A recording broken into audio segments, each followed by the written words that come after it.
Guru P3K SMPN 46 Ogan Komering Ulu, Sumatera Selatan, Sayyidatul Fitriyah atau SF 27 sempat teriak maling sebelum tewas di tangan tetangganya sendiri, Riko Irawan alias Iwan 29. Peristiwa terjadi di kosannya di Desa Sukapindah, OKU Sumsel pada Rabu 19 bulan 11 25 siang. Korban teriak maling lantaran kaget ada orang tak dikenal masuk ke dalam kamar kosnya. Saat itu, korban baru saja pulang dari mengajar di sekolahnya. Ketika korban teriak maling, pelaku langsung membekap mulut korban dan mendorongnya hingga roboh ke kasur.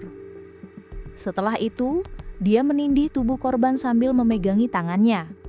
Selanjutnya, membekap mulut korban dengan jilbab dan baju yang digunakan guru tersebut.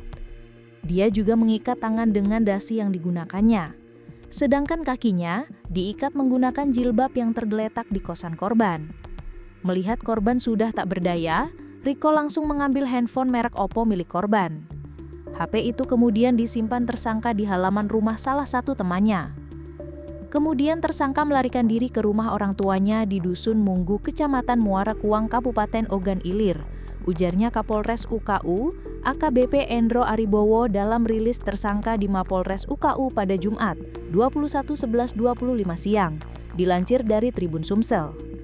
AKBP Endro Aribowo mengatakan, kejadian itu bermula pada Selasa, 18.11.25 siang, sekira pukul 19.20. Saat itu tersangka memilih keluar dari kosan karena ribut dengan istrinya. Tersangka lalu memilih menginap di kamar kosong yang berada persis di sebelah kosan korban.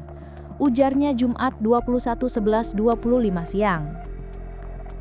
Di malam itu, korban mendengar ada suara seperti orang batuk dari kamar kosong di sebelahnya.